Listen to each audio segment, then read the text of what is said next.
Täna oli päris edukas päev ka, et täna sai hakatud selle elektri paigaldamisega tegelema. See tähendab seda, et selline plaan on, et pingi alla tuleb vineer ja vineeri peale tulevad siis kõik need seadmed. Aku, see on siis 55 amprine aku, mis on LiFo või? Jah, LiFo. Et see põhimõtteliselt nagu sarnane LiFo 4. Et see on sarnane aku nagu on kas või selles samas kaameras või su läpparis või telefonis, et seda võib küllili panna. Ta on kogu ulatuses, võid teda tühjaks laadida ja ta ei aura, tal ei ole mingi mürgiseid aure, et võib siseruumides vabalt seda kasutada. Et ta on küll kallim, aga ta peab kauem vastu ja ta on väiksem ja laias laastus on lihtsalt parem aku kui selline tavaline autoaku või siis keelaku või akuhappega aku. See kõrval on siis kaitsekarp, mis ühtlasi on ka siis voolujagaja. Seal on üks 60 amprine kaitse on seal kõrval, mis on eraldi karbikese sees. Ja siis seal kõrval on inverter.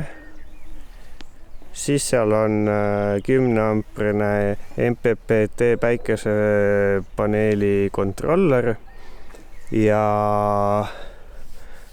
nii põhimõtteliselt on. Teile sai päris palju juhtmeid teha, et juhmete tegema mulle väga meeldib, et nende õigete näpitsatega neid juhmeid teha on ikkagi teine asi, kui mingi suvaliste näpitsatega proovida neid asju kokku pigistada, et need jäävad väga tugevad, jäävad need otsade kinnitused ja panna veel see termokahanev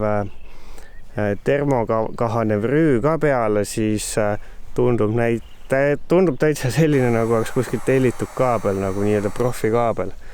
Aga tegelikult on selle teinud üks amatöörelektrik, kes alles pool aastat tagasi YouTube'ist õppis, kuidas seda asja teha nii, et ega kui ei tee, siis ei õpi. Ja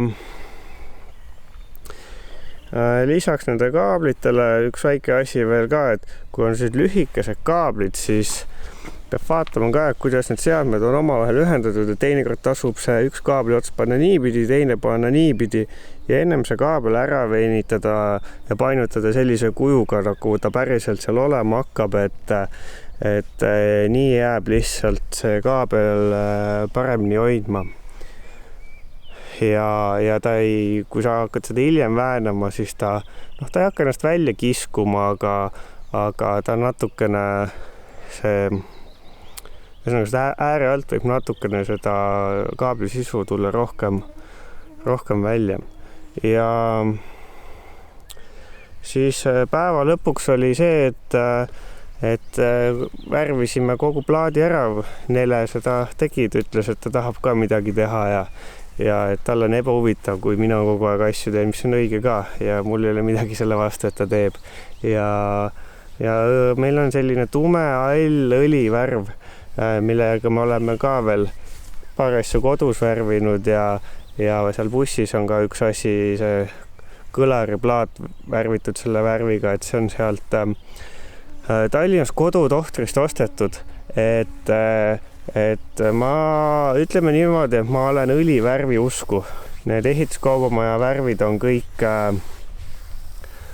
veebaasil, eks ju, ja ega keegi neid õlibaasil värve väga enam keegi ei müü isegi, aga mulle tundub, et see õlibaasil ta kuidagi imendub sinna puidu sisse paremini ja teda tuleb ainult üks kiht panna ja ta jääb lihtsalt kuidagi nagu mõnusam ja väga hästi katab aga tal on üks suur miinus, et kuivab mingi 2-3 päeva. Et see on kõige suurem miinus, et nüüd ongi see, et põhimõtteliselt selle projektiga ei saanud edasi minna ennem kui nüüd värv on kuivanud aga siis ongi, et tuleb lihtsalt homme teha teisi asju. Homme hakkame katusele panema päikesepaneeli ja ka siis seda pelikeissi. Et tuleb jälle natukene kahjuks autot teha selliseks Šveitsi juhtulikumaks, et ma loodan, et mitte nii nagu eelmine kord tuli 2 auku valesse kohta, et see kord läheb õigesse auku. Ja nüüd peaks olema keegi siit tulema, ütlema, that's what she said, that's what he said. Ühesõnaga, nali naljaks, kalli kaljaks. Aga ma lähen nüüd tuppa ära ja ei aja teid oksele selle kiigega. Davai, näeme, tšau.